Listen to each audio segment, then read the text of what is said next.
Last time अगर आप लोगों को याद हो तो हम लोगों ने ये किया था लास्ट टाइम कि जी आपको एक डिफरेंशियल इक्वेशन गिवन होती थी, आप उसको सॉल्व करते थे और अपनी एक जनरल इक्वेशन बना के उसको दे देते थे।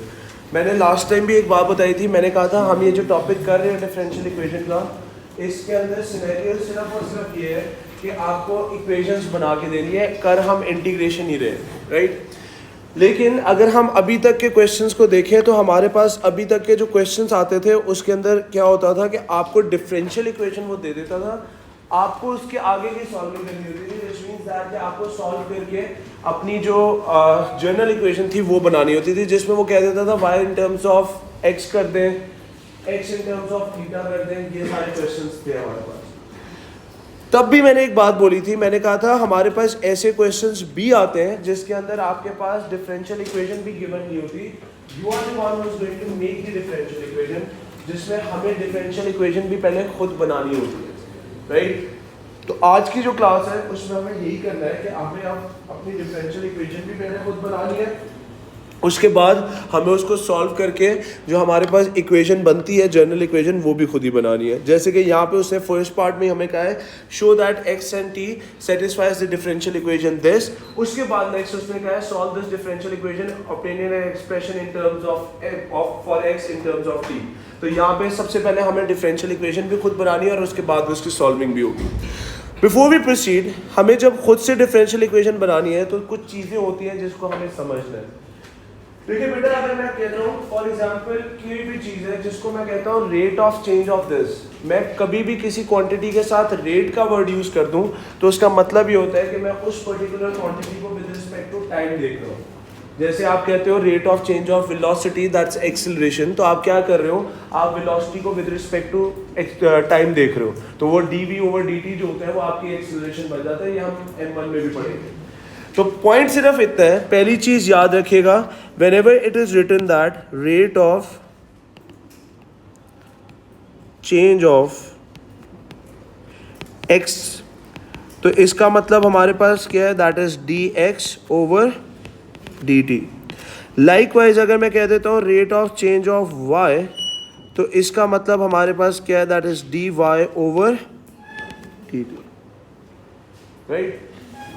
सिमिलरली फिर हमने P1 में भी ये बात पढ़ी थी कि अगर मैं कहता हूँ समथिंग इज इंक्रीजिंग, तो हमें याद हो तो हम वहां पे ये बात कहते थे कि इंक्रीजिंग का वर्ड अगर मैं यूज कर दूं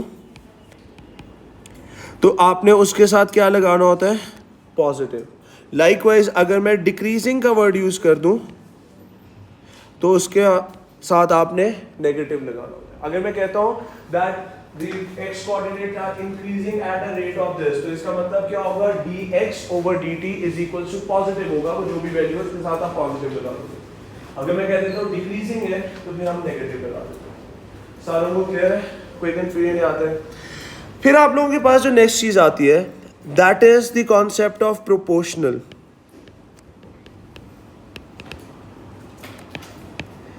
ओ लेवल्स के अंदर आप एक कॉन्सेप्ट पढ़ के आते हैं, directly proportional and inversely proportional पढ़ते हैं ना हम लोग। क्या होता था, हम प्रोपोर्शनैलिटी का साइन डालते होते थे।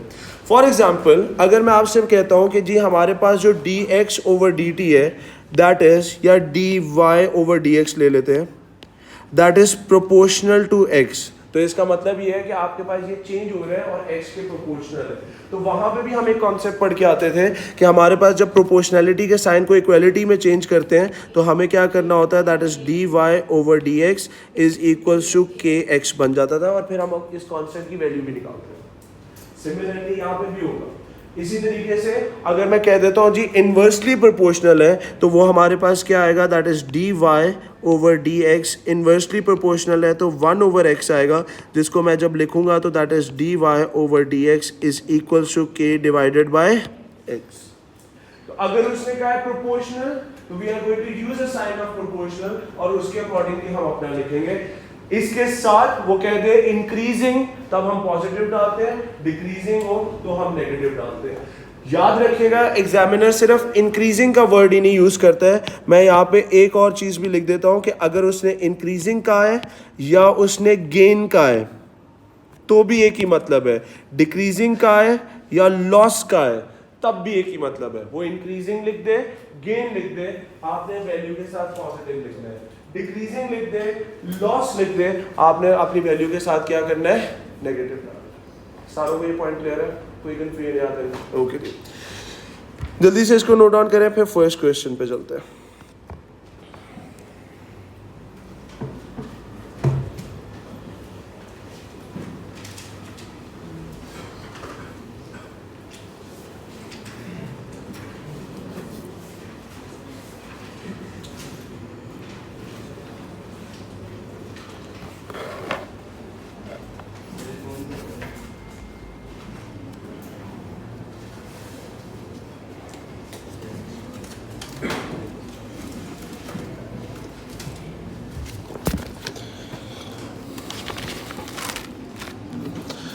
ओके जी, now how to apply these concepts, everybody over here, कोई लिखेगा नहीं। Now this is the question given to us, गौर से सुनिएगा। Over here, now this is the question given to us, और इसको समझते हैं कि हमारे पास जो अभी तक किया है उसको अप्लाई कैसे करना है। अभी कोई लिखेगा नहीं, एवरीबडी स्टॉप राइटिंग। यहाँ पे उसने हमें कहा क्या है, कहता है in a certain industrial process a substance is being produced in a container, the mass of the substance in the container t minutes after the start of the process is x grams। यहाँ पे units को ध्यान में रखना है, और आपको जो उसने जिस साइन से डिनोट किया है, जैसे अगर मैं यहाँ पे देखूँ तो mass of the substance जो है उसको वो x कह रहे हैं, तो यहाँ पे मैं लिख देता हूँ ऊपर कि जी मेरे पास जो mass प्रोड्यूस होगा उसको उसने x से रिप्रेजेंट किया है, और वो ग्राम्स में है।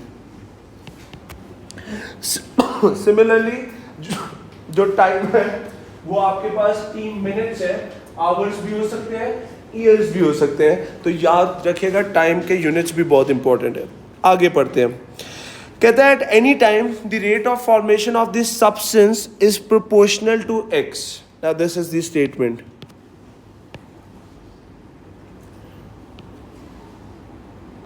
वो क्या कह रहे हैं, वो आपसे कह रहे हैं किसी भी वक्त आपके पास जो सब्सटेंस फॉर्म हो रहा है वो आपके पास क्या है, the rate of formation of the substance is proportional to, क्या लिखा हुआ है, x।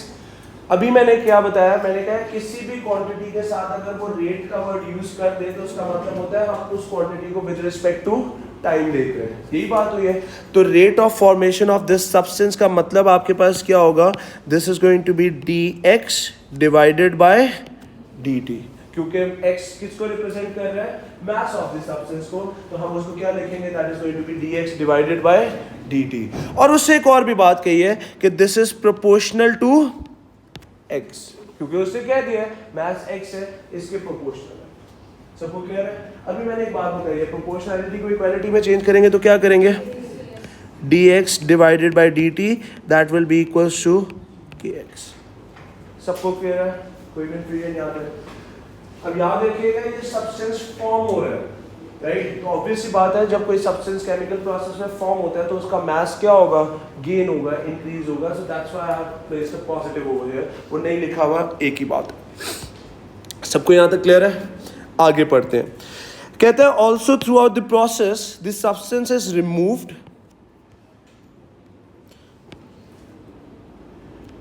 from the container at a constant rate of 25 grams per minute। वो कह ये रहा है कि आपके पास ये वाला जो हमने लिखा है ये फॉर्मेशन का है, और थ्रू आउट द प्रोसेस आप जो है वो अपने सब्सटेंस को कंटेनर से बाहर भी निकाल रहे हो, राइट? और जब आप बाहर निकाल रहे हो तो वहां पे एक कांस्टेंट आपने फिक्स रेट रखा हुआ है which is 25 grams per minute. तो उसको मैं कैसे लिख सकता हूं, that is going to be dx divided by dt and that is equals to -25। पिछला जो था फॉर्मेशन वाला वो उसने कहा था प्रोपोर्शनल है, तो मैंने क्या किया, प्रोपोर्शनैलिटी का साइन डाला। यहाँ पे उसने कहा है कि जी हम जो निकाल रहे हैं वो फिक्स है, तो मैंने उसकी जगह इक्वल्स टू का साइन यूज किया है। और क्योंकि जब आप अपना सब्सटेंस निकालोगे तो ऑब्वियस सी बात है मास में क्या होगा, डिक्रीज होगा, so that's why I place a negative over here. सारों को यहाँ तक पॉइंट क्लियर है? कोई कंफ्यूजन नहीं आता है? सॉर्टेड है? नाउ उससे हमें कहा क्या है, कहता है when t is equals to 0, x is equals to 100, dx over dt is equals to 75. Show that x and t satisfies this differential equation. आपको इसने कहा है आपको dx over dt की ये differential equation show करके दिखानी है कि आपके पास ये differential equation बने. अभी आपको solving नहीं करनी है, आपको ये differential equation बना के उसको देनी है. सबको क्लियर है? आए बनाते हैं. ये मेरे पास फॉर्मेशन की है, ये मेरे पास रिमूव हो रहा है सब्सटेंस. गौर से सुनिएगा, अगर मैं यहाँ पे देखूँ ये मेरे पास dx ओवर dt की इक्वेशन है, ये वाली किसकी इक्वेशन है? dx over dt. दोनों सेम डेरिवेटिव्स की इक्वेशंस हैं, सारे एग्री करते हैं. अगर मैं इन दोनों इक्वेशंस को मर्ज अप करना चाहूँ, याद रखें मैं इक्वल की बात नहीं कर रहा हूँ, मैं कह रहा हूँ दोनों, क्योंकि dx ओवर dt की इक्वेशन है, दो अलग अलग लिखने के बजाय अगर मैं इसको मर्ज करना चाहूँ तो क्या मैं ऐसे लिख सकता हूँ that this is going to be dx over dt is equals to kx minus 25.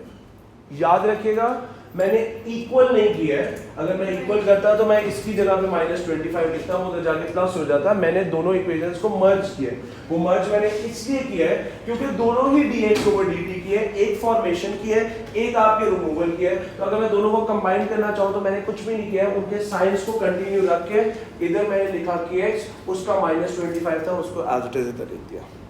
सारे एग्री करते हैं? कोई कंफ्यूजन नहीं आता है? तो वो है. अब अगर मुझे इस इक्वेशन को प्रूफ करना है तो गौर से देखें मैं कैसे कर सकता हूँ. सबसे पहले ये मेरे पास इक्वेशन थी, कंबाइंड इक्वेशन पूरे सिस्टम की.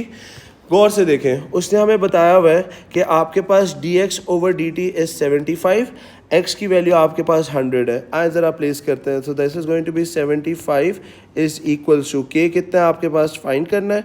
This is going to be 1000 minus क्या आ जाएगा 25. सिंप्लीफाई दिस फर्दर, इसको उठा के मैं इस तरफ लेके जाता हूँ. That is going to be 75 plus 25 is equals to आपके पास क्या आएगा k डिवाइडेड बाय 1000. तो यहाँ से मैं क्या लिख सकता हूँ that this is going to be 100 divided by 1000. तो यहाँ से मेरे पास k की वैल्यू कितनी आ गई 0.1. सबको क्लियर है? कोई कंफ्यूजन? आए अपनी डिफरेंशियल इक्वेशन प्रूफ करके देते हैं उसको. गौर से देखें, ये थी मेरे पास differential equation. This is going to be dx divided by dt is equal to 0.1 times x minus 25. अगर हम इसको देखें तो उसने जो प्रूफ की हुई है उसके लिए हमें कुछ भी नहीं करना है. This is going to be dx over dt is equal to 0.1 को मैं कॉमन ले लेता हूँ तो यहाँ पे x माइनस कितना आ जाएगा that is going to be 250 and this forms my answer.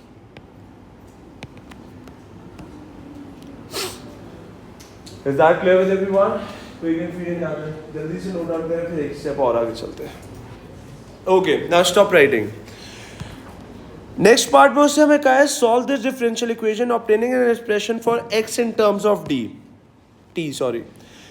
सबसे पहले मैं यहाँ पे अपनी इक्वेशन पकड़ लेता हूँ. This is dx divided by dt is equal to 0.1 x minus 250. उससे मुझे कहा है इस डिफरेंशियल इक्वेशन को सॉल्व करो और x in terms of t अपनी इक्वेशन बनाओ. तो हमारे पास रूल था, हमने डिफरेंशियल इक्वेशन सीख ली भी है. क्या होता था हमारे पास, मैंने कहा था dx को इधर ही रहने दें 0.1 x माइनस 250 मल्टीप्लाई बाय आपके पास क्या होगा dt. बेटा बातें नहीं. अब ये वाली जो साइड है ये मेरी x की है, ये वाली साइड मेरी t की है. जितनी x वाली टर्म्स है इधर ले आते हैं. So that is going to be 1 divided by x minus 250 dx is equals to 0.1 dt. Now all I have to do is that taking integral on both the sides. x minus 250 derivative क्या होगा 1. क्या ऊपर पड़ा हुआ है? मैंने कहा था फ्रैक्शन जब भी है सबसे पहला काम ये चेक करना है डेरिवेटिव ऊपर पड़ा होना चाहिए. तो इसका डेरिवेटिव तो मेरे पास पड़ा हुआ है. So that is going to be ln of x minus 250 is equal to यहाँ पे क्या आएगा 0.1 t प्लस c. क्योंकि हम इंटीग्रेट नहीं कर रहे, वो लिमिट्स नहीं लगा रहे हैं, तो हमें प्लस सी मस्ट लिखना है. सारे एग्री करते हैं? और मैंने इसके लिए भी एक रूल बताया था. मैंने ये कहा था आपके पास डिनोमिनेटर में जो भी डेरिवेटिव होता है वो जिस साइड ऑफ द इक्वेशन पे जाता है वहां पे हमें प्लस सी लिखना होता है. सारे एग्री करते हैं? एवरीबॉडी हुआ है. Now the point is, next अगर मैं जाऊं तो मुझे c की वैल्यू फाइंड करनी है। उसके लिए उसने मुझे कंडीशंस बताई है। उसने कहा है t इज इक्वल टू 0 है, x इज इक्वल टू 1000 है। आए जी अप्लाई करते हैं। t is equal to 0 and x is equal to 1000. So this is going to be ln of 1000 minus 250 is equals to 0.1 into 0 plus c. तो c is equals to कितना आ जाएगा? That is going to be ln of 750. इसको उठा के हम इधर substitute कर देते हैं। This is going to be ln of x minus 250 is equals to 0.1 times t plus ln of 750. Clear है जी? हमें क्या करना है? x in terms of t करना है। आए करते हैं। सबसे पहले x को सब्जेक्ट बनाना है। ln वाली सारी टर्म्स को एक तरफ कर देता हूं मैं। x minus 250 minus ln of 750 is equals to 0.1 times of t. If the two terms are being subtracted, property क्या कहती है? डिवाइड हो जाएंगे। क्या आएगा? x माइनस 250 डिवाइडेड बाय आपके पास आ जाएगा 750 is equal to 0.1 times t। सबको क्लियर है? अब ये ln जो है जब इक्वल टू के दूसरी तरफ जाएगा तो क्या होगा?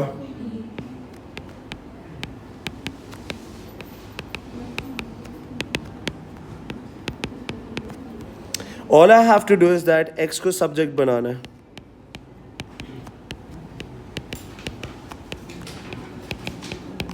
So this is going to be x is equals to 250 plus 750 e raised to power 0.1 times of t. That is the answer for us. जल्दी से नोट डाउन कर लें। Everybody clear on this? Now try to understand one thing. ये answer आया क्या है? देखिए बेटा, मैंने जब ये स्टार्ट भी करवाया था डिफरेंशियल इक्वेशन तो मैंने एक चीज़ बताई थी आपको। मैंने कहा था डिफरेंशियल इक्वेशंस में हमारा टास्क ये होता है कि हमें एक जनरलाइज्ड इक्वेशन बना के उसको देनी है। क्वेश्चन के अंदर इतने सिंपल भी नहीं आते, इसके हमने एक का क्वेश्चन भी करने हैं। उसके लिए ज़रा समझ लिया करें कि आपका क्वेश्चन चल क्या रहा। हमारे पास जो क्वेश्चन उसने दिया था, उसने कहा था जी एक सिस्टम है जिसमें सब्सटेंस फॉर्म हो रहा है और हम उधर से साथ रिमूव भी कर रहे हैं, राइट। फॉर्म हो रहा था प्रोपोर्शनल टू x और रिमूव हो रहा था 25 उसके ग्राम्स पर मिनट में। उसने हमें ये स्टेटमेंट दी थी। हमने क्या किया, इस इंफॉर्मेशन को यूज करके हमने एक जनरल इक्वेशन बना लिया which is this one, which is 250 plus 750 e raised to power 0.1 t। अब अगर फॉर एग्जांपल कोई भी लेमैन आता है और वो ये चेक करना चाहता है कि जी जो आपका सिस्टम है वो कितना ग्राम्स आपको मैस प्रोड्यूस करके देगा, तो उसको सिर्फ और सिर्फ इतना काम करना है कि इस इक्वेशन को लेना है और इसमें टाइम जो है वो मिनट्स में यहाँ पे प्लेस करना है। उस टाइम पे पता चल जाएगा कि आपके सिस्टम के अंदर कितना मैस प्रोड्यूस हो। ये हमने करके दिया उसको। This is what the differential equation is all about, कि आप एक जनरल इक्वेशन बना के दे देते हो जिसमें आप अपनी वैल्यूज प्लेस करो। लेट्स से मैं कहता हूँ कि मुझे पता करना है 10 मिनट्स पे मेरे सिस्टम ने कितना ग्राम्स प्रोड्यूस किया था, मैं यहाँ पे टाइम 10 मिनट्स प्लेस कर दूंगा। मुझे 15 पे चाहिए, मैं 15 प्लेस कर दूंगा। This is what the question does over here. Everybody clear on this? एक स्टेप आगे चलते हैं। आज जो हम लोगों ने क्वेश्चन करने हैं, हम स्ट्रिक्टली फोकस करेंगे उन क्वेश्चंस पे कि हमारे पास ये जो फर्स्ट क्वेश्चन में हमें डिफरेंशियल इक्वेशन बनानी है। देखिए बेटा, इसके लिए एक चीज़ याद रखिएगा, ये जो फर्स्ट पार्ट में आपको इक्वेशन डिफरेंशियल इक्वेशन शो करनी होती है, इसके लिए कोई पेट रूल नहीं है कि मैं आपको कह दूँ इसका इससे रिलेटेड क्वेश्चन बनेगा या इस वाली चीज़ से वो क्वेश्चन देता है। ऐसा कोई पेट रूल है नहीं। आपके पास वो किसी भी तरीके से इसको डिफरेंशियल इक्वेशन को प्रूव करने के लिए दे सकता है। तो आज जो हम लोगों ने करना है वो मल्टीपल डिफरेंट टाइप के क्वेश्चंस करने हैं जिसके थ्रू हमें डिफरेंशियल इक्वेशन वो प्रूव करने के लिए कहता है। फर्स्ट पार्ट जो डिफरेंशियल इक्वेशन को फॉर्म करने वाला है वो मैं सॉल्व करूंगा, जैसे कि यहाँ पे डिफरेंशियल इक्वेशन बनाने के लिए कहा है, क्योंकि ये जो पार्ट होते हैं ये आपके पास डिफरेंट होते हैं। हर क्वेश्चन में वो अलग अलग तरीका यूज़ करवाता है इसको प्रूव करवाने के लिए। बाकी जो इंटीग्रेशन है या डिफरेंशियल इक्वेशन फॉर्म करना है वो एक ही है कि भाई आप रीअरेंज करते हो और उसके बाद उसको आप अपनी इक्वेशन बना देते हो। वो प्रैक्टिस आप लोगों ने करनी है और मैं आपको रिकमेंड करूंगा कि कल की क्लास तक जो है या कल वाले दिन तक जो है इस वर्कशीट को प्लीज़ लाजमी कंप्लीट कीजिएगा, फॉर्मिंग वाला भी जो है।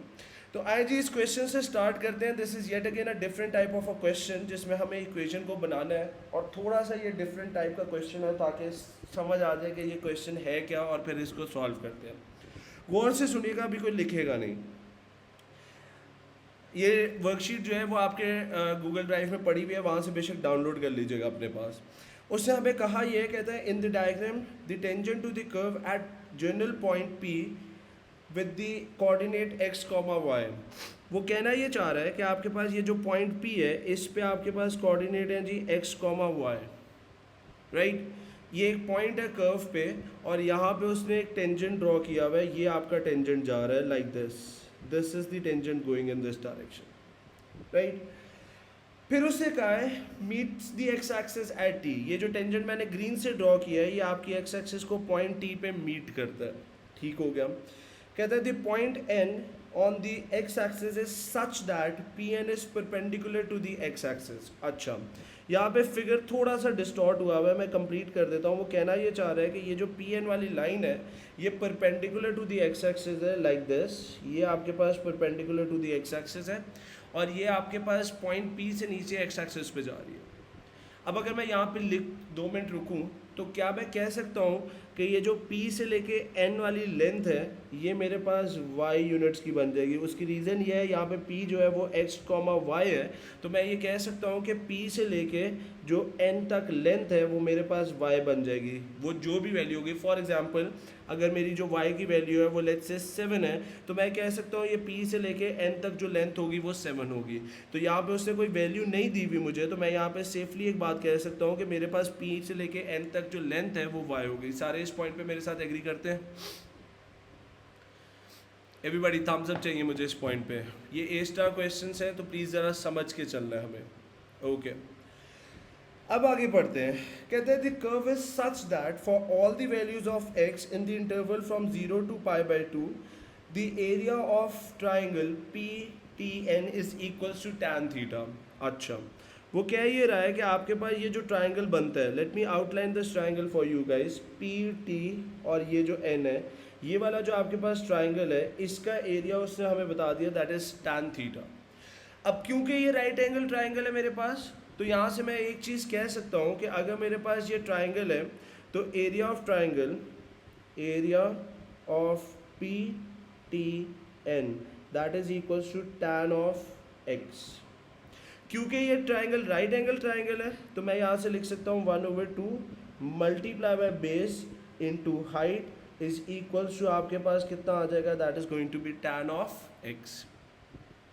अब एक स्टेप में अगर आगे जाऊं तो वो T से लेके N तक वाली जो लेंथ है वो मेरी क्या बन जाएगी, बेस बन जाएगी. और यहाँ से P से लेके जो N वाली लेंथ है वो मेरी क्या बन जाएगी, that is going to be my height. तो यहाँ से मैं एक चीज़ और लिख सकता हूँ कि this is 1/2 multiply by base क्या है मेरे पास, that is going to be TN multiply by height क्या है मेरे पास, that is going to be PN is equals to tan of x. यहाँ तक सारे मेरे साथ एग्री करते हैं? थम्स अप चाहिए मुझे इस पॉइंट पे. ओके, गुड हो गया. एक स्टेप में और आगे चलता हूँ, अब बाकी क्वेश्चन को भी पढ़ते हैं. कहते हैं using the fact that the gradient of the curve at P is Pn divided by Tn show that the differential equation is this. अच्छा, वो कह रहा है कि एक फैक्ट है कि जी किसी भी पॉइंट पे जो ग्रेडियंट है वो आपके पास है gradient m is equals to Pn divided by Tn. ये उसने कहा है, ये हमारे पास ग्रेडियंट इस तरह से. अब अगर आपको याद हो ग्रेडियंट को हम फॉर्मूला तो होता था हमारे पास जी, ग्रेडियंट का फॉर्मूला हमारे पास होता था m is equals to y2 minus y1 over x2 minus x1.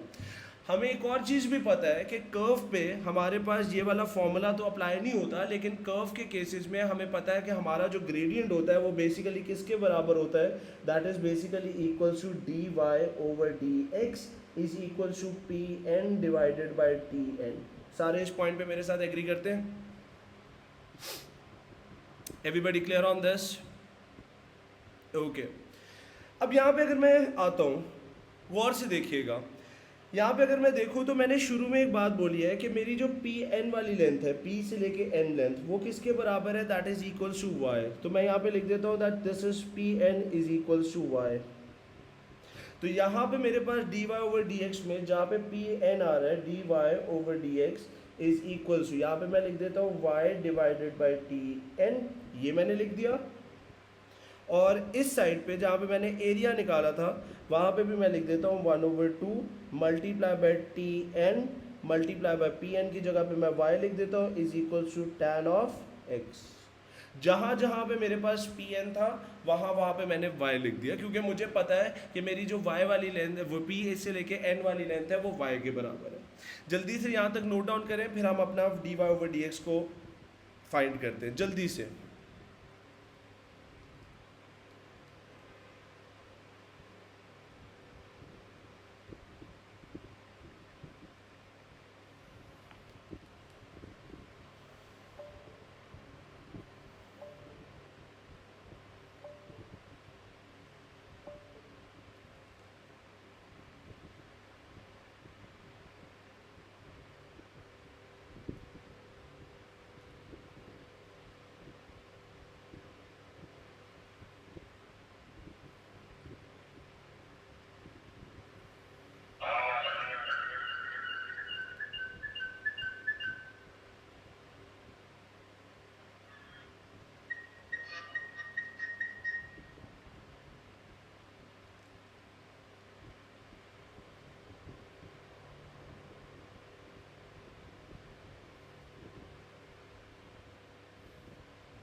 Okay जी, ना एवरीबडी बैक ओवर हियर, गौर से देखिएगा।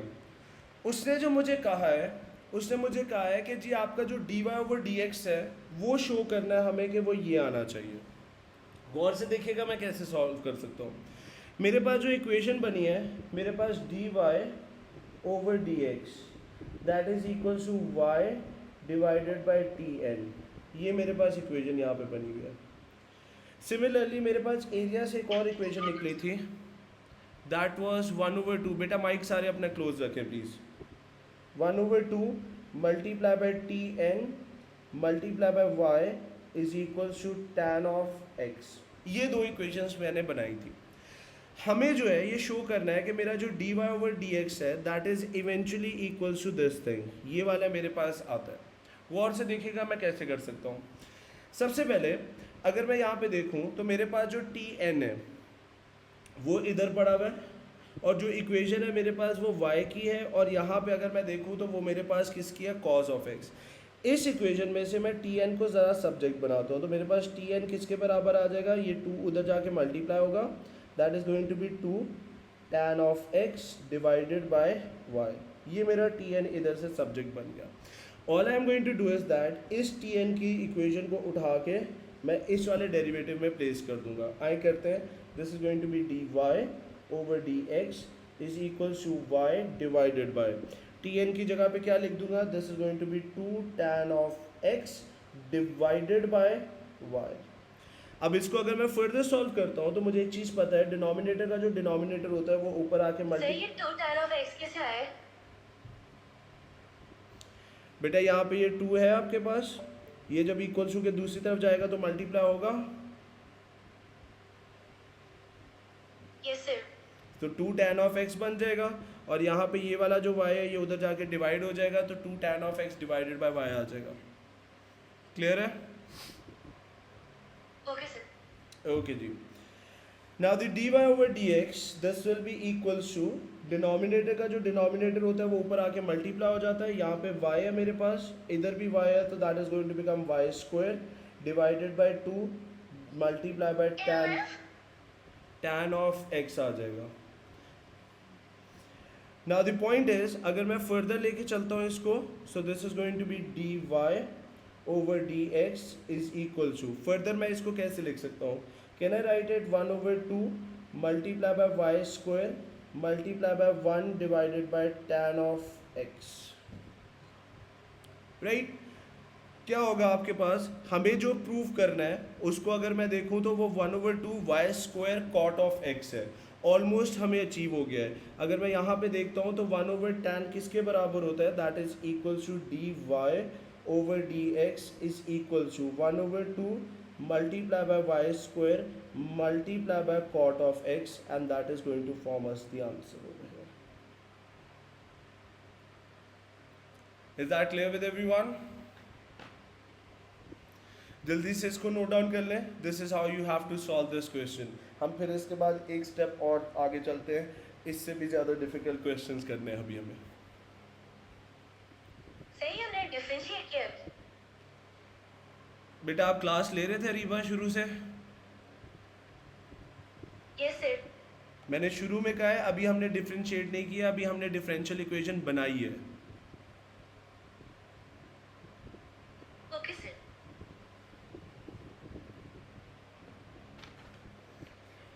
ओके जी. Now let's move one step ahead. और for solving this question, now the point is, अगर आपको differential equation का कोई सबसे मुश्किल क्वेश्चन आ सकता है और जिस टाइप से रिलेटेड आता है वो ये वाला क्वेश्चन है, मैं आपको एक रिकमेंड करूँगा कि अपने पास एक पेज के ऊपर जहाँ पे आप लोग क्वेश्चन नोट डाउन कर रहे हैं, प्लीज़ ये फिगर ज़रा हल्का सा बना लें. ये फिगर क्वेश्चन में ड्रॉ नहीं है, ये मैंने इस क्वेश्चन को अंडरस्टैंड करने के लिए ड्रॉ किया. तो आप एक क्यूबिकल जो है क्यूबॉइड शेप अपने पास पेज पे ड्रॉ कर लें. उसके बाद हम इस क्वेश्चन को सॉल्व करेंगे. ये फिगर जो है अगर आपके सामने होगा तो आपके लिए अंडरस्टैंड करने के लिए बहुत आसान हो जाएगा. अदरवाइज ये क्वेश्चन थोड़ा सा ट्रिकी है. जल्दी से एक क्यूबॉइड सी शेप बना लें अपने पास. उसके बाद फिर हम इस क्वेश्चन को पढ़ के सॉल्व करते हैं. जल्दी से प्लीज़.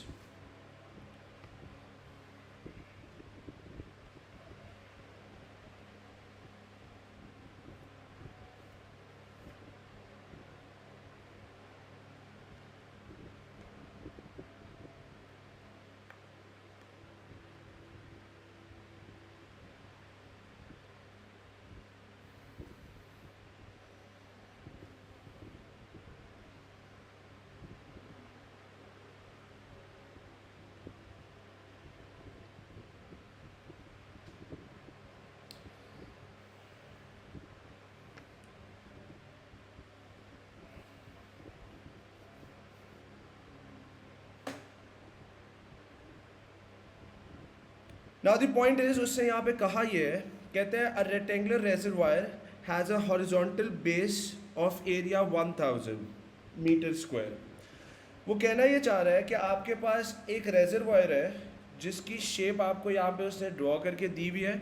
ये क्यूबॉइड से आपके पास शेप है और इसकी बेस जो है वो 1000 मीटर स्क्वायर है. यहाँ पे मैंने लिख भी दिया है 1000 मीटर स्क्वायर. आपने जो फिगर ड्रॉ किया है उस पर भी 1000 लिख दें और मीटर स्क्वायर लाजमी लिखिएगा. ये उसने बेस एरिया बताया हुआ है, वॉल्यूम नहीं है. ठीक है जी. Okay. Now the point is, उसने यहाँ पे कहा ये है, कहता है horizontal base of area 1000 metre square है. At time t is equal to 0 it is empty and the water begins to flow into at a constant rate of 30 meters cube per second. Now the point is, गौर से सुनिएगा, ये आपके पास एक cuboid है, container है, reservoir है. इसमें यहाँ से वाटर इन हो रहा है और यहाँ से आपके पास वाटर आउट जा रहा है. उसने हमें कहा ये है, कहता है कि आपके पास कांस्टेंट रेट से वाटर इन हो रहा है. अब एक चीज़ अगर समझें तो अगर मेरे पास वाटर जो है वो फ्लो इन हो रहा है, तो अगर मैं आप लोगों से पूछूं कि वाटर फ्लो इन जब हो रहा होता है तो इस कंटेनर की चेंज जो आएगा वो किस चीज़ में आएगा? कोई बताना चाहेगा मुझे?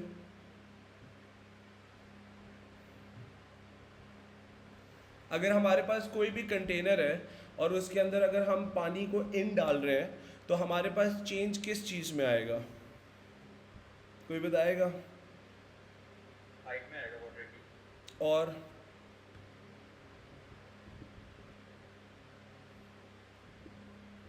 Any idea? वॉल्यूम में सर. शाबाश बेटा. देखिए दो चीज़ों में चेंज आएगा.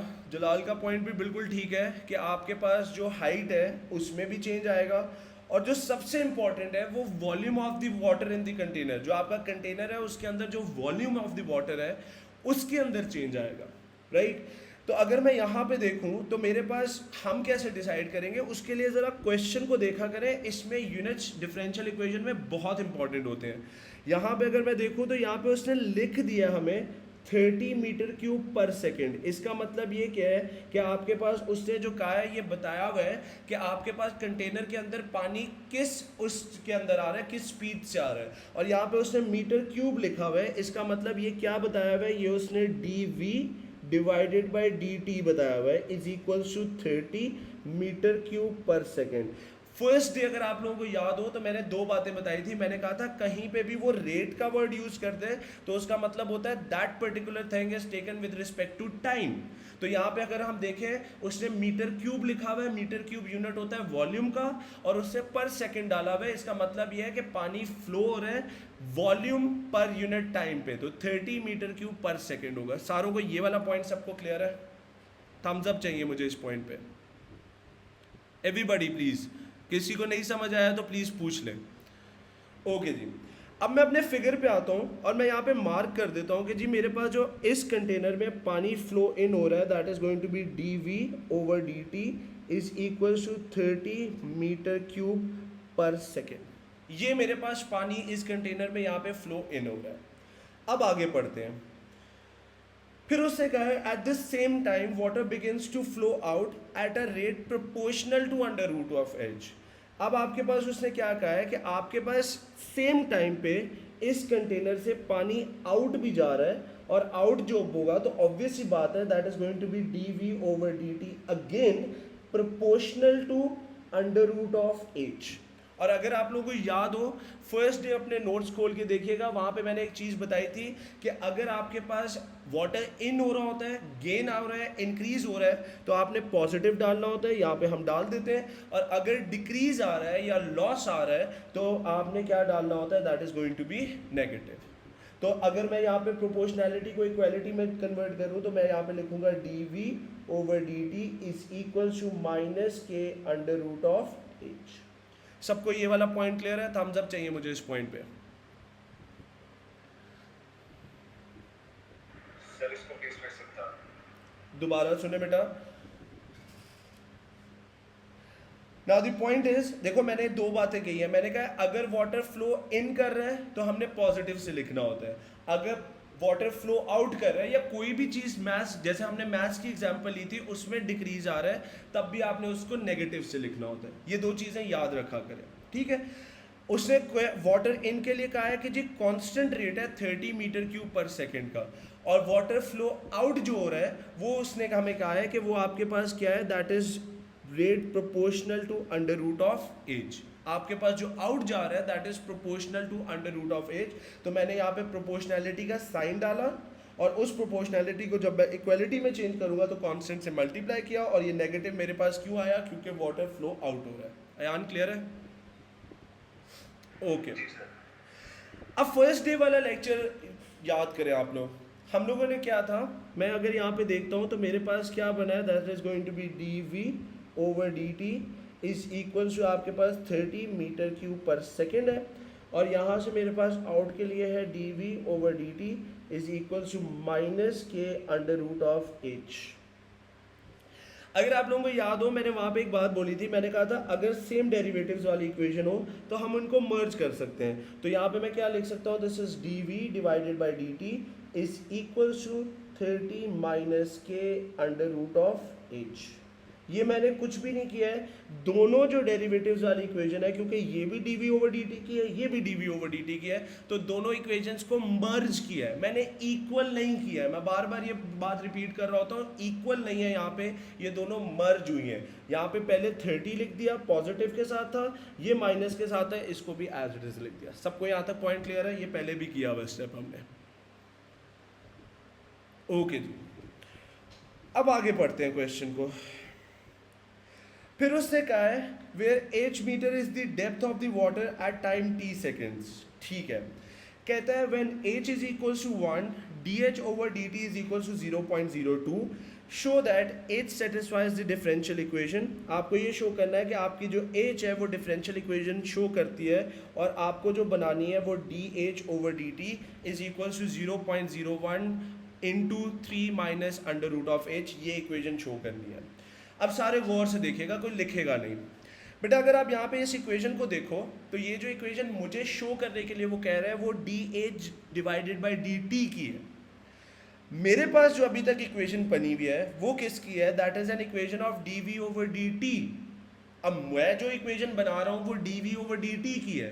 प्रूफ मुझे जो करनी है वो D H over D T की है। अब ये प्रूफ कैसे होगी? ये डिफरेंशियल इक्वेशन जो मुझे बनानी है, जो क्वेश्चन में मुझे बना के देनी है, वो तो एक और ही डिफरेंशियल इक्वेशन है जो कि D H over D T की है। अब उस जी मैं उसी पे आ रहा हूँ। पॉइंट यहाँ पे ये है, एक नोट बना लें अपने पास। Everybody make this note. If the differential equation mentioned in the question,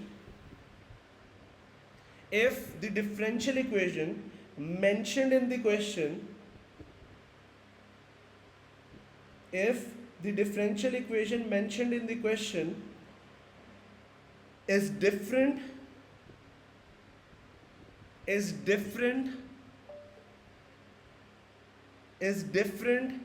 from the one in the solution, is different from the one in the solution, you have to apply chain rule. Is different from the one mentioned in the solution, you have to apply chain rule. इसका मतलब क्या है? इसका मतलब ये है, गौर से सुने, मुझे जो क्वेश्चन में बनानी है वो बनानी है D H over D T की। मैं जो सोल्यूशन में लेके चल रहा हूँ वो D we over D T की है। तो अगर आपके पास कोई ऐसा क्वेश्चन आता है जिसमें प्रूफ कोई और करनी है लेकिन आपके पास सोल्यूशन में कोई और चल रही है, जैसे हमारे पास d we over D t चल रहा है, प्रूफ मुझे d H over D t करना है, तो याद रखें इस केस में जब आपको डिफरेंशियल इक्वेशन इस तरह की हो तो आपको चेन रूल हेल्प आउट करता है in order to form that thing. सबको ये पॉइंट क्लियर है? जब भी ऐसा कोई सिनेरियो बनेगा आपके जेहन में ये चीज़ आ जानी चाहिए कि आपको चेन रूल अप्लाई करना है। वो कैसे करना है वो अभी मैं थोड़ी देर में बताता हूँ। यहाँ तक सबको पॉइंट क्लियर है? थम्स अप चाहिए मुझे इस पॉइंट पे। ओके जी, अब गौर से देखें चेन रूल लगाएंगे कैसे हम। आपने सबसे पहले बेटा देखना है कि आपको इक्वेशन बनानी कौन सी है। Everybody over here, D H over D T, इसकी इक्वेशन मुझे बनानी है। ठीक है, आपने यहाँ पे सबसे पहले इक्वल्स टू लिखना है।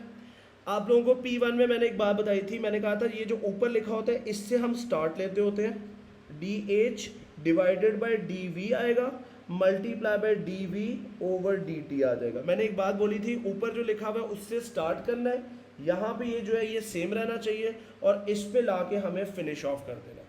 ये रूल होता है आपका चेन रूल का। कोई भी चेन रूल आपने बनाना है इस तरीके से बनाते होते हैं। ऊपर जो लिखा हुआ है उससे स्टार्ट लेना है, D H over D we multiply by D we over D T. अब अगर मैं एक चीज़ नोट करूँ, D we over D T मेरे पास ऑलरेडी पड़ा हुआ है, ये लिखा हुआ है। रह जो चीज़ गई है वो D H over D we है। वो कैसे बनाएंगे उसके लिए गौर से सुनिएगा। एवरीबडी स्टॉप राइटिंग, कोई लिखेगा नहीं। अगर मैं इस कंटेनर को देखूं, ये कंटेनर मेरे पास जो गिवन है इसका अगर मैं आपसे कहूँ वॉल्यूम फाइंड करें, तो मैंने आप लोगों को कहा था बेटा एक शेप बना ले क्यूबॉइड की। तो वॉल्यूम ऑफ क्यूबॉइड का फॉर्मूला होता है length into width into height. अब ये जो आपके पास लेंथ इंटू विड्थ है, ये हमारे पास कह सकता हूँ मैं, this is going to be the base area.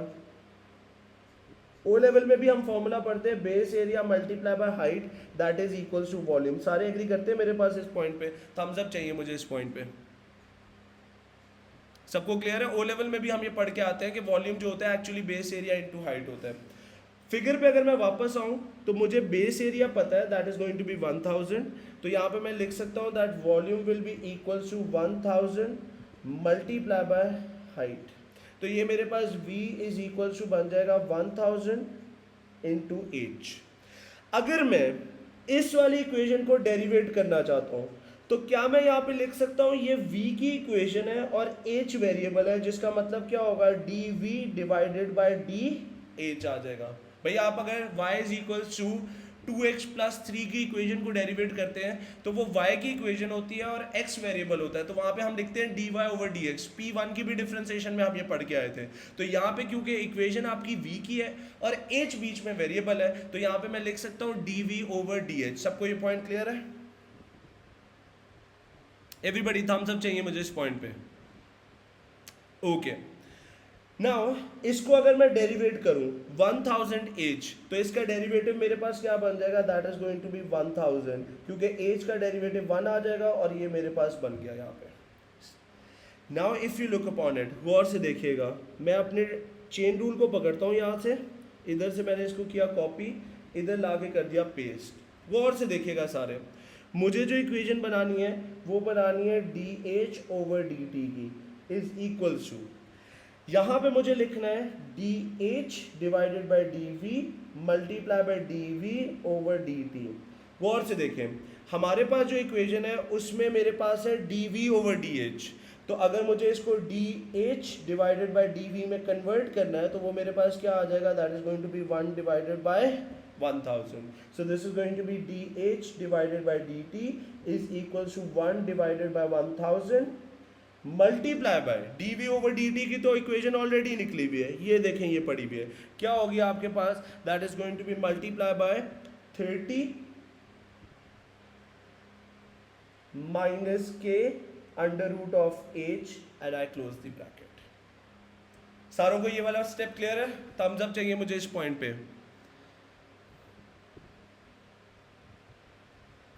Okay, now the point is further solve करते हैं। This is going to be d h divided by d t is equal to 30 minus के under root of h divided by 1000। अब अगर मैं देखूं पूरी equation set है, ready to solve है, पूरी प्रूफ भी होगी हुई है, सिर्फ एक ये जो के है ये एक अननोन चीज़ है, इसकी वैल्यू मुझे मिल जाए मेरा क्वेश्चन सॉल्व हो जाएगा। इसके लिए अगर मैं क्वेश्चन पे वापस आऊं तो मेरे क्वेश्चन पे उसने कुछ मुझे चीज़ें बताई हुई है। उसने कहा है when h is equal to 1 d H over D t is equal to 0.02। आए सॉल्व करते हैं। h is equal to 1, let me write it over here, h is equal to 1 d H over D t is equal to कितना है जी, that is going to be equal to 0.02। आई place करते हैं, this is going to be 0.02 is equal to 30 minus के under root of 1 divided by 1000। ये इधर आके मल्टीप्लाई होगा, that is going to be 20 is equal to 30 minus k, तो यहाँ से मेरे पास के की जो वैल्यू आ जाएगी that will be equal to 10। इसको उठा के अपनी इक्वेशन में प्लेस करते हैं।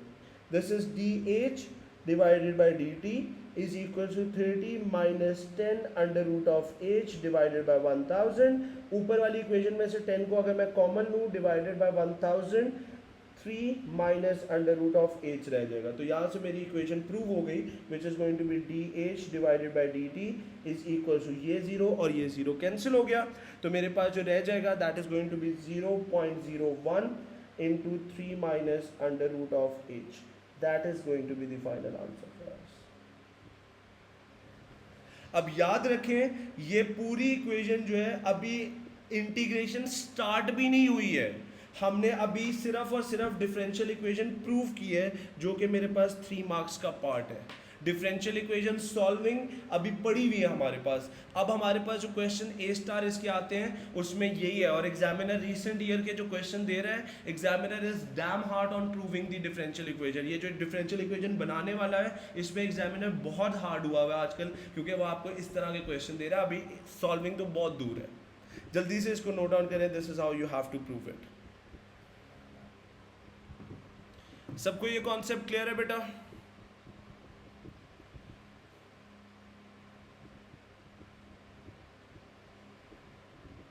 ओके जी, आए एक स्टेप और आगे चलते हैं, एक और इक्वेशन देखते हैं जिसमें उसने आपको इससे ज़्यादा डिफिकल्टी लेवल रखा है while proving the equation.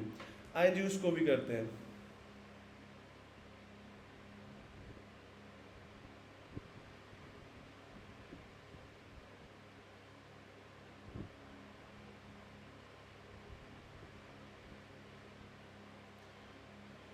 Everybody 2 minutes. This is the equation to solve.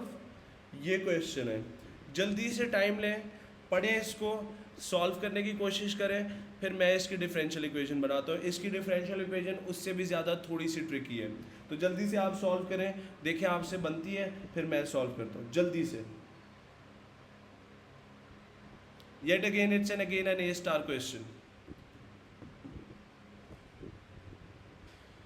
Okay जी, आए सॉल्व करते हैं। उसने हमें कहा क्या है, now this is a different type of a question. एक चीज़ मैं यहाँ पे बता दूँ, अगर वो कोई थोड़ी सी डिफरेंट शेप देता है तो उसके फॉर्मूलाज भी साथ दे देता है। यहाँ पे अगर देखें, पिछला question was too much generic, जिसके अंदर वॉल एक क्यूबॉइड सी शेप थी। यहाँ पे उसने एक कोन सी बनाई हुई है, तो उसने वॉल्यूम ऑफ द कोन का फॉर्मूला आपको दे दिया है। आपको अगर वो नहीं भी पता है तो वो यहाँ से आप लिख सकते हैं। उसने लिख दिया volume of the cone, vertical height h and the base radius r is given by this. Formula हमारे पास है। अब जरा क्वेश्चन को पढ़ते हैं। वो आपसे कहता है a tank containing water is in the form of a cone with the vertex c, fair enough. कहता है the axis is vertical and the semi vertical angle is 60 degree. अच्छा, यहाँ पे अगर आप देखो तो यहाँ पे मेरे पास हाइट ये है और इधर से मेरे पास ये वाला एंगल 60 डिग्री उसने बता दिया हुआ हमें। कहता है as shown in the diagram, fair enough. कहता है t is equal to 0, the tank is full and the depth of the water is capital H। वो आपसे कहना ये चाह रहा है, पिछला क्वेश्चन डिफरेंट था। उस पिछले क्वेश्चन में ये था कि पानी फ्लो इन भी हो रहा है और आउट भी जा रहा है। यहाँ पे ऐसा नहीं है। यहाँ पे उसने हमें कह दिया क्वेश्चन में कि जब t इज इक्वल टू 0 है, t इज इक्वल टू 0 का मतलब होता है जब हमने एक्सपेरिमेंट स्टार्ट किए। सारे वहाँ पे लिख ले अपने पास। t is equals to 0 means when the experiment is started। जब भी हमने अपना जो सिनेरियो है उसको स्टार्ट जब करते हैं उसको हम t is equals to 0 कहते हैं, इनिशियल कंडीशन होती है हमारी। ठीक है, कहता है at t is equals to 0 the tank is full and the depth of the water is capital H। यहाँ पे अगर मैं देखूँ तो उसने मुझे बता दिया है कि भाई जब t is equals to 0 है, मेरा जो टैंक है उसकी डेप्थ जो है वो कैपिटल H है। याद रखिएगा, ये बहुत इंपॉर्टेंट है। ये उसने हमें कंफ्यूज आउट करने के लिए कैपिटल H डाला है। इसको आगे जाके बात करते हैं। कहता है at this instant the tap at C is open and the water begins to flow out. इस पूरे क्वेश्चन में पानी फ्लो इन कहीं से नहीं हो रहा है, पानी बाहर ही निकल रहा है, फ्लो आउट हो रहा है आपके पास ये वाले टैप C से। और उसके लिए उसने हमें कहा है, मैं हाईलाइट कर देता हूँ यहाँ से। कहता है the volume of the water in the tank decreases at a rate proportional to under root of H। क्या कहना चाह रहा है वो, कि आपके पास जो वाटर फ्लो आउट हो रहा है वो आउट जो हो रहा है proportional to under root H हो रहा है। तो जिसके लिए मैं लिख दूंगा dV over dt is proportional to under root of H with a negative. तो यहाँ से मेरे पास dV over dt is equal to minus k with an under root of H आ जाएगा। सारे यहाँ तक मेरे साथ एग्री करते हैं? किस किसने ये लिख लिया था? थम्स अप चाहिए मुझे जिसने ये लिख लिया था।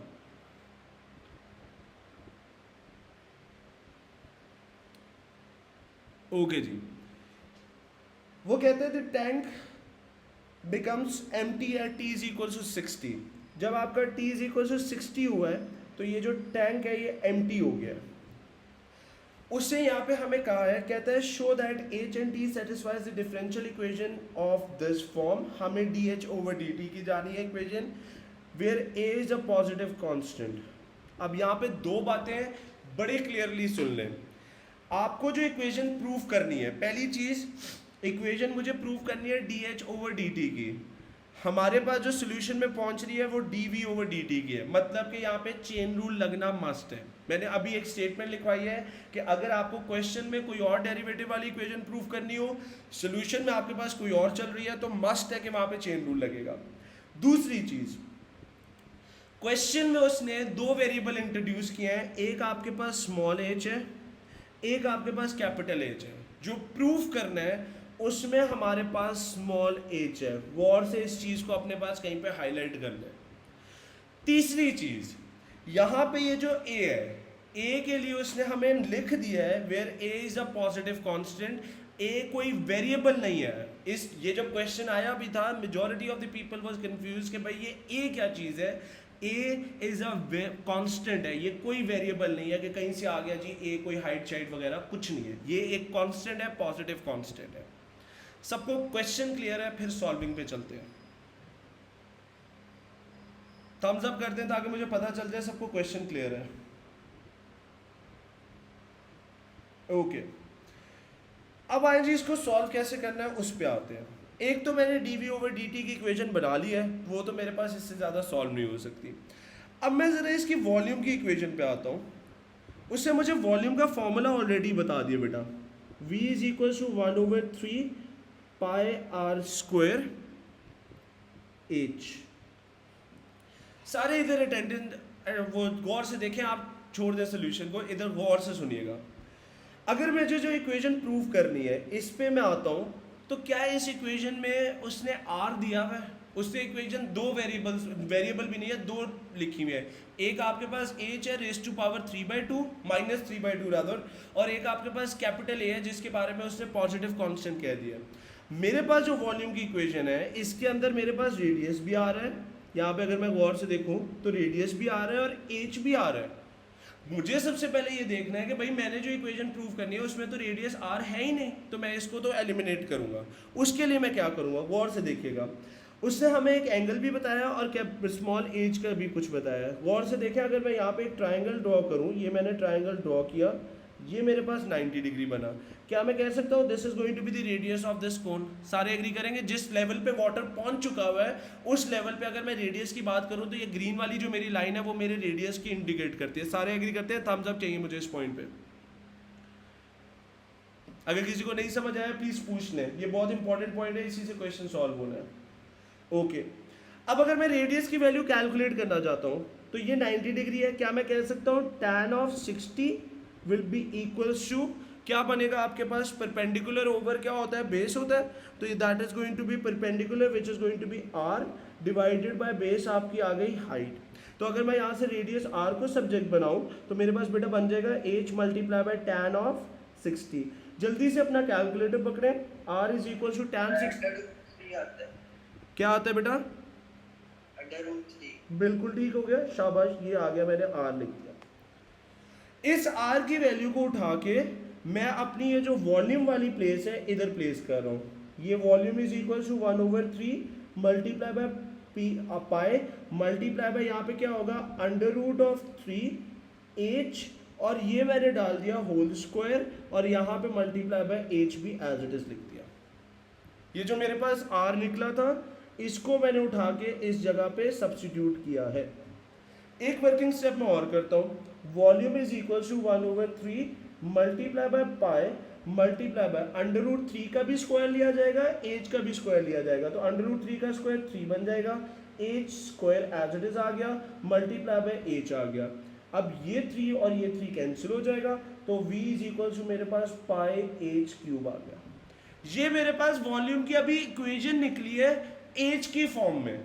इसको अगर मैं डेरिवेट करता हूं, गौर से देखें, तो ये मेरे पास बनेगा dv ओवर dh, क्योंकि v की इक्वेशन है, h वेरिएबल है, पाई तो कांस्टेंट है, तो यहाँ पे मेरे पास क्या बनेगा 3 पाई h स्क्वायर। ये मेरे पास dv ओवर dh आ गया। सारों को यहाँ तक क्लियर है बेटा? थम्स अप चाहिए, बहुत इंपॉर्टेंट पॉइंट पे हम पहुंचे अभी तक। सबको यहाँ तक क्लियर है?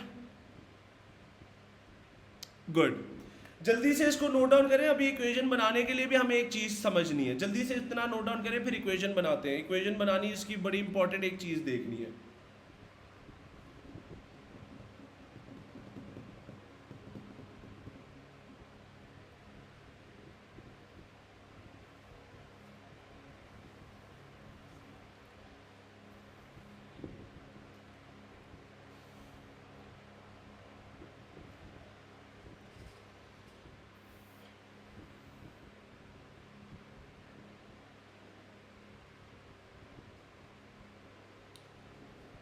ओके जी, अब ज़रा चेन रूल बनाते हैं। मुझे जो इक्वेशन बनानी है वो है जी dh ओवर dt की, यही इक्वेशन बनानी है हमें। क्या बताया मैंने, स्टार्टिंग इससे लेनी है, dh over dv multiply by dv over क्या आ जाएगा dt। स्टार्टिंग इससे ली, ये वाले सेम रहे, इसमें लाके फिनिश ऑफ कर दिया। आए जी, मैं यहाँ से भी कॉपी पकड़ता हूँ, ये वाला मेरे पास dv ओवर dh है, ये इधर लिख दिया मैंने। इधर से मेरे पास dv ओवर dt निकला था, ओहो, इसको ये कर दिया और ये भी मैं इधर ले आया। ठीक है जी, आए ज़रा प्लेस करते हैं। क्या होगा हमारे पास, this is going to be dh divided by dt is equals to, अब गौर से देखो, ये d H over D we है, मेरे पास यहाँ पे d we over d h है, तो चेंज कर देते हैं, वो कोई मसला ही नहीं है मेरे लिए। ये ले जी लिख दिया 1 डिवाइडेड बाई 3 पाई एच का स्क्वायर। आई जी लिख देता हूँ मैं इधर 1 डिवाइडेड बाई 3 पाई एच का square multiply by d we over D T की जगह पे क्या आएगा, that is going to be minus के अंडर रूट ऑफ एच। इसको भी मैंने प्लेस कर दिया। ठीक है जी, यहाँ पे मैं लाइन ड्रॉ कर देता हूँ ताकि कंफ्यूज ना हो। अब प्योरली इधर फोकस करें, एवरीबडी ओवर हियर एक पॉइंट देखना है हमने, d H over D t is equal to minus k h raise to power 1/2 divided by 3 pi h का स्क्वायर। राइट जी, एक वर्किंग स्टेप मैं और कर रहा हूँ, ये यहाँ से मैंने कैंसिल किया, -2 ऊपर डाल दिया, तो यहाँ से मेरे पास क्या आ गया, that is d H over D t is equal to minus k divided by 3 pi h raise to power क्या आ जाएगा, 4 2 बीइंग माय एलसीएम, तो that is going to be -3/2। Simple इसको सॉल्व किया, बेशक कैलकुलेटर से कर लो, 1/2 -2 तो वो 3/2 आता है। अब पॉइंट ये है, मैं अगर गौर से देखूं तो h raise to power 3/2 question में था मेरे, मैंने वो तो प्रूव कर दिया। ये ए क्या है, ये मेन चीज है बेटा। देखो गौर से देखना है, ए के लिए उसने एक स्टेटमेंट लिखी है where a is a positive constant. मैं यहाँ पे इक्वेशन में पहुंच चुका हूँ, यहाँ पे एवरीबडी ओवर हियर फोकस करें, गौर से देखें। यहाँ पे अगर मैं देखूं तो मेरे पास ये जो लिखा हुआ है 3 क्या है आपके पास, 3 is basically a constant value, change तो हो नहीं सकती है, कांस्टेंट है ना, 3 तो 3 है, 3 की वैल्यू 3 रहेगी। उसके बाद अगर मैं पाए को देखूं तो पाए इज अ कांस्टेंट वैल्यू 3.142 होती है, जब मर्जी आप निकाल लो। यहाँ पे ये जो के है, ये के कहाँ से आ रहा था, अगर आप लोगों को याद हो, मैंने यहाँ पे कहा था जी प्रोपोर्शनैलिटी को जब हम इक्वालिटी में चेंज करते हैं, ये मेरे पास प्रोपोर्शनैलिटी का साइन था, इसको जब मैंने इक्वालिटी में चेंज किया था तो यहाँ से मैंने के को मल्टीप्लाई किया था, इसकी भी वैल्यू आपके पास कांस्टेंट होती है। उसने क्वेश्चन में सिर्फ और सिर्फ ट्रिक ये खेली है बेटा कि ये जो 3 आपको कांस्टेंट दिए हुए हैं ना, इसको बेसिकली उसने ए के इक्वल कर दिया है। तो यहाँ पे लिख देते हैं हम, let a is equal to k divided by 3/पाई, 3 मल्टीप्लाई बाय पाई। इन तीनों कांस्टेंट को वो एक साइन, एक लेटर ए से रिप्रेजेंट कर रहे हैं, क्योंकि उसने कहा है ए इज अ पॉजिटिव कांस्टेंट, तो ये जो बाहर वाला नेगेटिव है इसको इंक्लूड नहीं करना। अगर वो कह देता है ए इज अ कांस्टेंट तो फिर मैं माइनस को भी साथ इंक्लूड कर देता, लेकिन वो उसने कहा नहीं है। तो मैं यहाँ से अब क्या लिख दूंगा, d h divided by d t is equal to minus a h raise to power -3/2, that is the final answer for us. सबको ये पॉइंट क्लियर है, this is an a star point. सिर्फ उसने कंफ्यूज आउट करने के लिए आपको ए sign introduce किया, बच्चे वहां पे लेके बैठे हुए थे कि जी ए कहां से आ जाता है, ए कहां से आ जाता है, ए कुछ भी नहीं है, उसने क्वेश्चन में मेंशन किया है ए इज अ पॉजिटिव कांस्टेंट। सबको ये पॉइंट क्लियर है, एवरीबॉडी थम्स अप चाहिए मुझे इस पॉइंट पे। ये ए स्टार क्वेश्चन है, ये समझ आना चाहिए, समझने वाले क्वेश्चन है ये। फर्स्ट पार्ट में उसने हमें कहा था जी show that the differential equation is this, हम लोगों ने फर्स्ट पार्ट में उसकी ये डिफरेंशियल इक्वेशन प्रूव कर दी है, ये हमारे पास हो गया। आए जी, अब वो कहता है, गौर से सुनिएगा, कहता है solve the differential equation given in your part 1,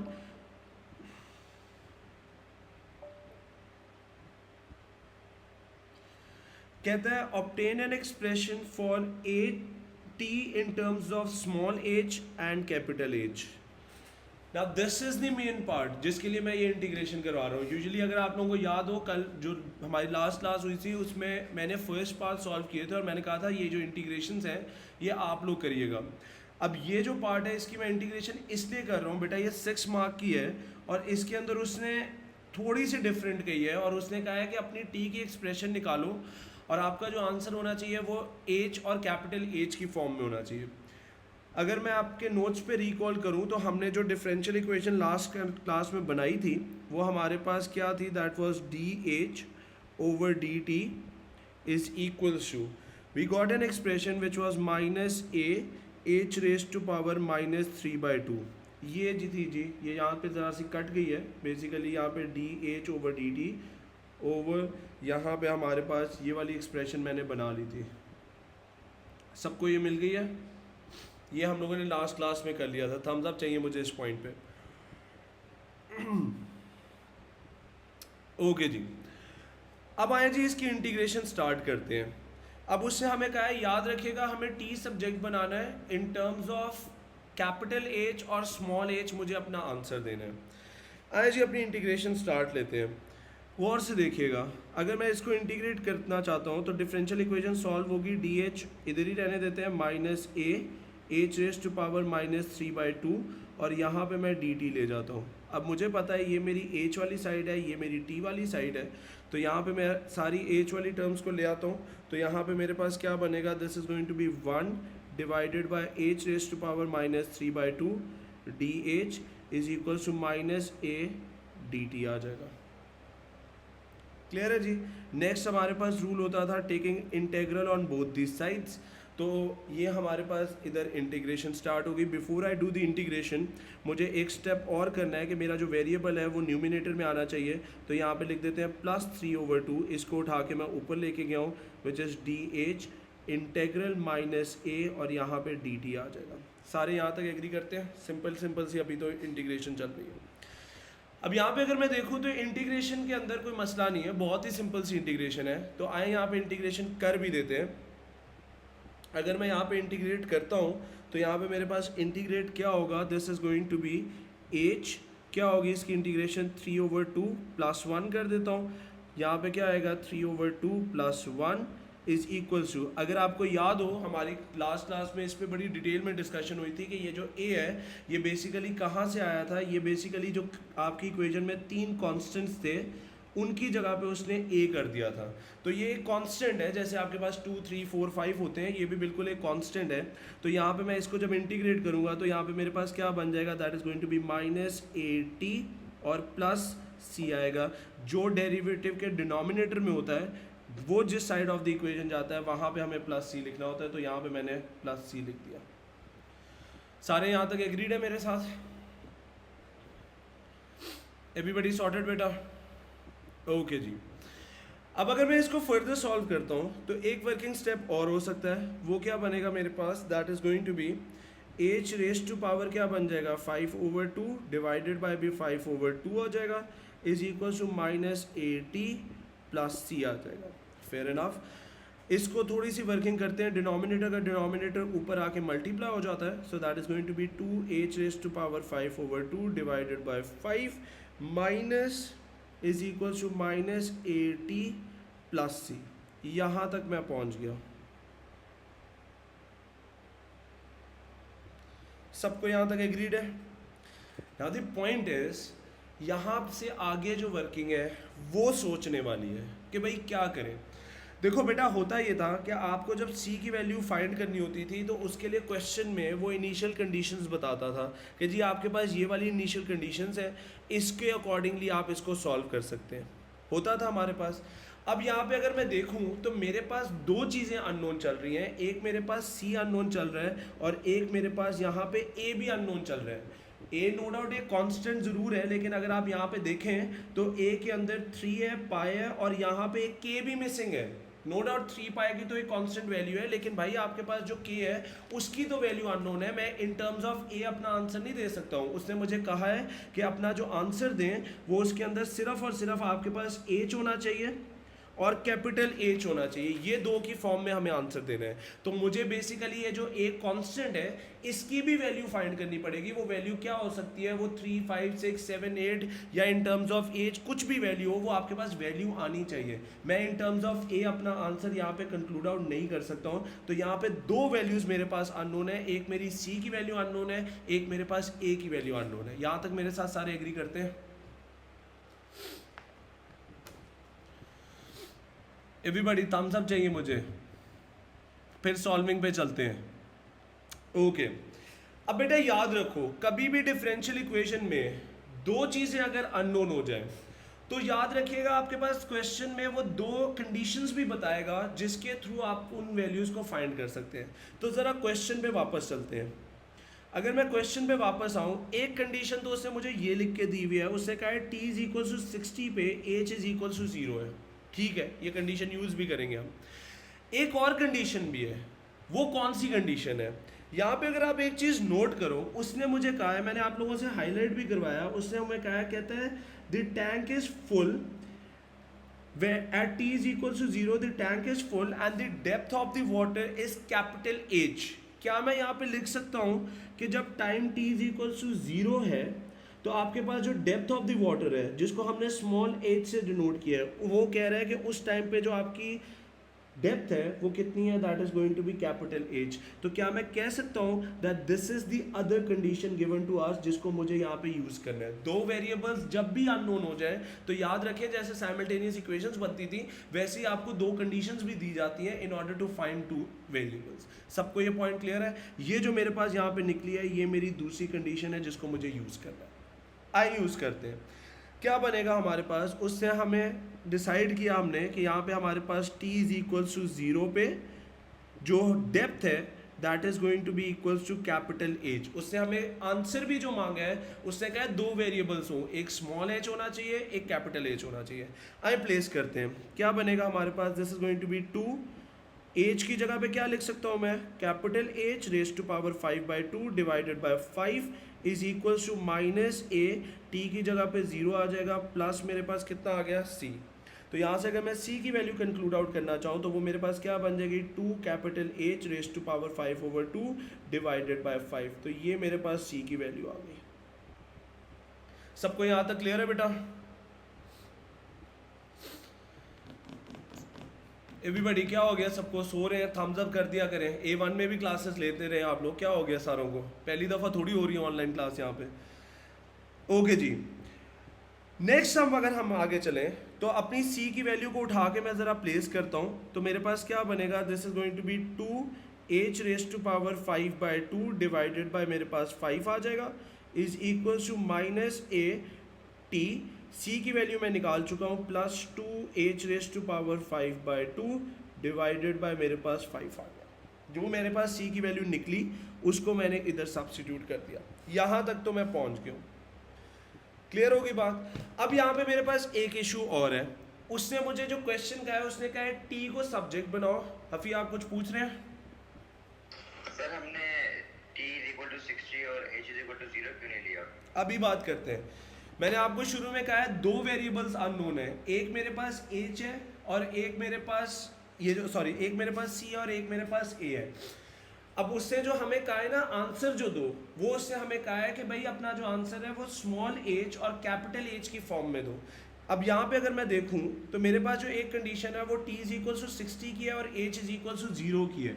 no doubt ये वाली भी कंडीशन है, ये भी यूज होगी, लेकिन मेरे पास जो आंसर है C का वो अगर मैं यहाँ पे इसको प्लेस कर देता ये 60 वाली और 0 वाली की, तो मेरे पास ये जो H वाली टर्म है ये 0 हो जानी थी, ये तो मेरे पास पूरा सॉल्व ही 0 की फॉर्म में चला जाना था।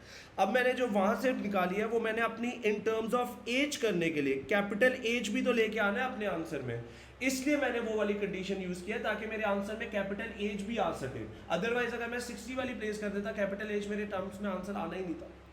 क्लियर हो गई point? Yes sir, okay. Okay जी, अब अपनी ये वाली इक्वेशन को पकड़ते हैं, गौर से सुनिएगा।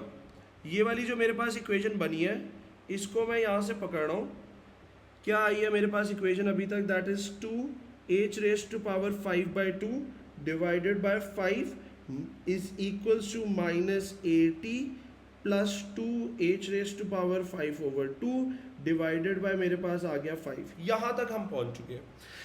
अब हमारे पास एक चीज़ और जो मिसिंग है वो मेरे पास क्या मिसिंग है, that is the value of capital A। मेरे पास A की फॉर्म में आंसर देने की एग्जामिनर ने इजाज़त नहीं दी है। एग्जामिनर ने कहा है अपना जो आंसर दे वो स्मॉल h और कैपिटल H की फॉर्म में दे। आए जी, अब इसको डील करते हैं। एक कंडीशन मैं यूज़ कर चुका हूँ, दिस वन, ये वाली जो कंडीशन थी मैंने यूज़ कर ली हुई है, ये वाली कंडीशन। अब मुझे यूज़ करनी है ये वाली कंडीशन, क्या है जी, t = 60 पे when it is t = 60 जो आपके पास h है depth that is equals to 0। I place करते हैं अब इसको, क्या बनेगा हमारे पास 2 × 0 5/2 divided by 5 is equals to क्या बनेगा हमारे पास माइनस a इंटू क्या आ जाएगा 60 प्लस यहाँ पे मेरे पास क्या आएगा, that is going to be 2 divided by 5 और ये capital H raise to power 5/2 as it is आ गया। अगर मैं फर्दर सॉल्व करता हूँ, क्योंकि यहाँ पे मेरे पास 0 है तो ये वाली पूरी की पूरी टर्म मेरी 0 पे चली जाएगी, 0 is equal to minus a into 60 plus 2h raise to power 5/2 divided by 5। इसको उठा के मैं इधर ले जाता हूँ, क्या बनेगा मेरे पास, that is going to be minus की जगह पे प्लस हो जाएगा into 60 is equal to 2 capital H raise to power 5/2 divided by 5। आइए जी फर्दर सॉल्व कर लेते हैं। क्या होगा, इस 60 को और ये 2 को अगर मैं कैंसिल करना चाहूँ तो यहाँ पे 30 लिख सकता हूँ। This gives us the value of a which is going to be equals to कितना होगा, capital H raise to power 5/2 divided by कितना आ जाएगा 150। ये मेरी a की वैल्यू आ गई। सारे यहाँ तक एग्रीड है?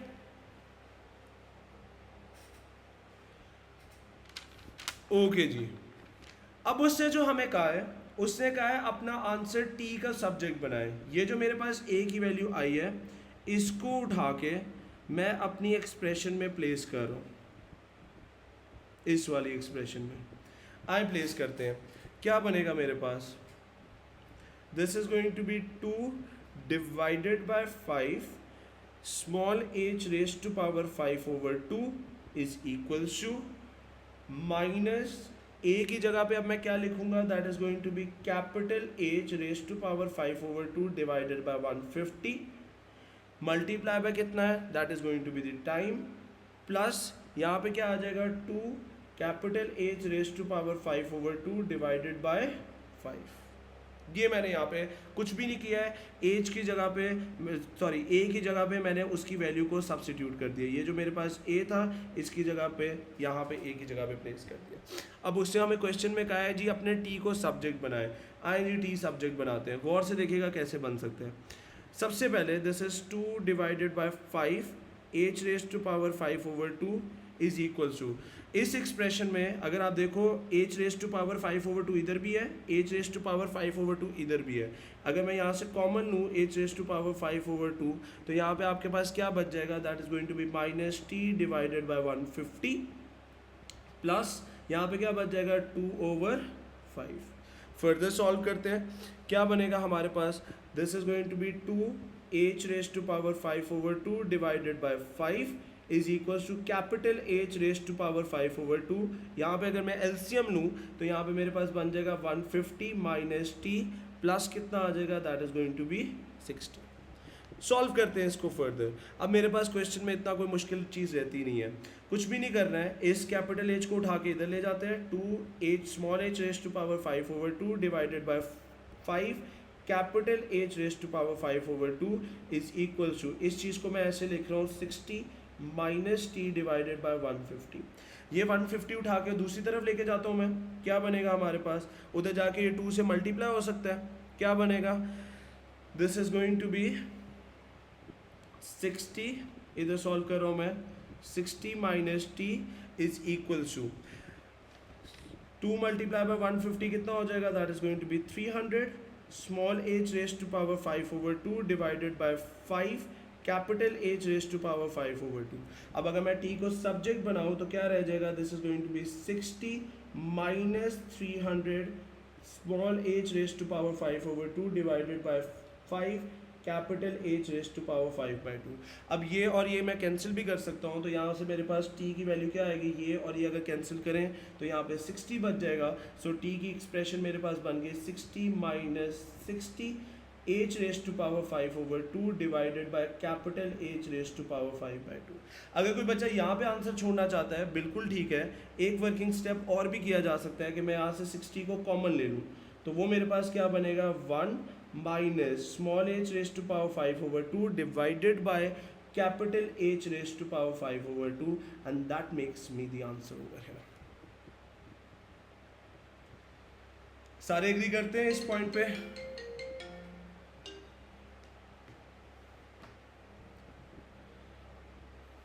जल्दी से इसको नोट डाउन करें, it's a very important question, इसकी इंटीग्रेशन थोड़ी सी अलग थी, जल्दी से नोट डाउन कर लें।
जल्दी से बेटा नोट डाउन कर लें, बहुत इंपॉर्टेंट क्वेश्चन है, फिर हमें आगे भी चलना है।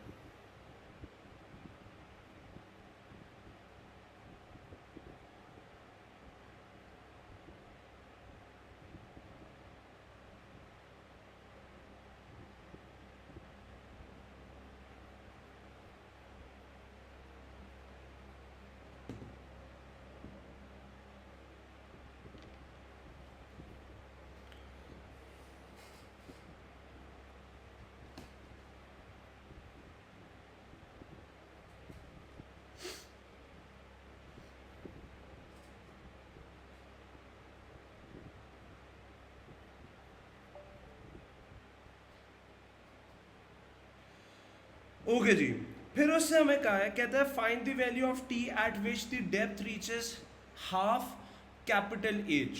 अच्छा, हमने ये एक्सप्रेशन बनाई है टाइम की, गौर से सुनिएगा। मैंने ये टाइम की एक्सप्रेशन बना ली है, थर्ड पार्ट कर रहे हैं अब हम। t is equals to 60 1 minus h raise to power 5/2 divided by capital H raise to power 5/2 and I close the bracket. अच्छा, ये जो h स्मॉल h और कैपिटल H है, इसको मैं ऐसे भी लिख सकता हूँ, this is going to be t is equals to 60 into 1 minus, दोनों के पास क्योंकि बेटा पावर 5/2 की है, तो मैं इन दोनों पावर्स को कॉमन लेके यहाँ पे लिख देता हूँ, और ये मैं ऐसे भी लिख सकता हूँ। अगर कोई ना भी लिखे, मैंने पहले इसलिए नहीं लिखा था, इससे कोई फ़र्क नहीं पड़ेगा, मैंने सिंपल एक, क्योंकि दोनों के पास सेम पावर है तो उसको पावर को कह लो कॉमन लेके बाहर निकाला है। अब वो कह रहे हैं टाइम की वैल्यू बताओ जब आपकी जो डेप्थ है। अच्छा, याद रखा करें बेटा, वेरिएबल्स को याद रखा करें कि कौन सा वेरिएबल हमने किससे डिनोट किया था। हमने यहाँ पे स्मॉल एज को डेप्थ डिनोट किया हुआ है। वो कह रहे हैं टाइम की वो वैल्यू बताओ जब डेप्थ जो है आपके पास 1/2 कैपिटल एज पे पहुंची है। उस पॉइंट पे आपको ये बताना है टाइम कितना है। करते हैं, मुझे कुछ भी नहीं करना है, ये जो मेरे पास स्मॉल एज की है इसको इस जगह पे प्लेस इन कर देना है। आए करते हैं, क्या बनेगा हमारे पास, बहुत ही सिंपल हो गया ये क्वेश्चन। तो क्या बनेगा हमारे पास, मैं इधर सॉल्व कर रहा हूँ, t is equal to 60 1 minus ये जो स्मॉल h है इसकी जगह पे क्या आ जाएगा 1/2 capital H divided by capital H raise to power 5/2 and I close the bracket. गौर से देखिएगा, कैपिटल H और कैपिटल H कैंसिल हो सकता है, तो यहाँ से मेरे पास क्या आ जाएगा, t is equal to 60 into 1 minus यहाँ पे क्या बच जाएगा 1/2 which is apparently 0.5 raise to power 5/2 and I close it. जल्दी से अपना कैलकुलेटर पकड़ें, इसको को पूरी एक्सप्रेशन को कैलकुलेटर में प्लेस करें, देखिए आपके पास आंसर क्या आता है। जल्दी से बताएं मुझे आंसर क्या आता है। 1/2 रेज टू पावर 2.5 कर दीजिएगा, 1 माइनस करके इंटू 60 कर दें। जल्दी से बताएं क्या आता है।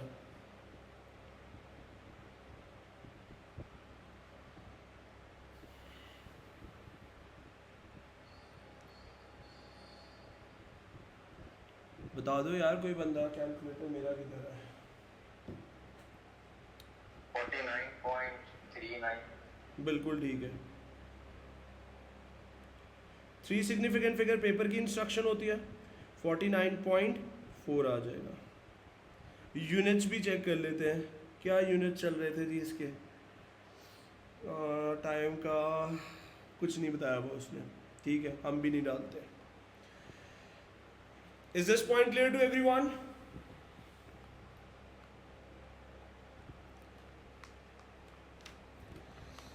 ओके जी, जल्दी से नोट डाउन करें, फिर हम एक और क्वेश्चन की तरफ चलना है। सर अपने small h is equal to half capital H, हमने कैपिटल H को डोनेट नहीं किया था डेप्थ से। नहीं नहीं नहीं नहीं नहीं नहीं, tank is full at the depth. ना ना ना ना, गौर से at the depth of water is H, जो आपने हाईलाइट किया है बेटा। जब आपके पास टैंक फुल है ना, उस टाइम पे जो डेप्थ है वो हमारे पास कैपिटल H है। वैसे तो उसने क्वेश्चन में खुद ही बता दिया है, where H is the depth of the water at T। ये देखो ये लिखा हुआ है उसने, वेयर द स्मॉल H जो है वो depth of the water at T। किसी भी इंस्टेंट पे उस टैंक के अंदर जो वाटर की डेप्थ है उसको हम स्मॉल h से ही डिनोट कर रहे हैं। जब टैंक फुल है उस टाइम पे आपके पास जो डेप्थ है उसको सिर्फ उसने कहा है कि वो कैपिटल H है। जब टैंक फुल है, पूरा जब टैंक भरा हुआ है, तब जो आपके पास डेप्थ है वो कैपिटल H है। बाकी किसी भी टाइम पे आपके पास जो डेप्थ है वो स्मॉल h से ही डिनोट हो रही है पूरे क्वेश्चन में। क्लियर है बेटा? जी सर, थैंक यू। ओके जी, ओके एवरीबॉडी, आई होप ये क्वेश्चन आपको क्लियर है। अब आप लोगों ने ये वाला क्वेश्चन खुद से ट्राई करना है, हो जाएगा, ये आसान है, ये आप लोगों को मैं दे रहा हूँ एज एन होमवर्क। इस क्वेश्चन को लाजमी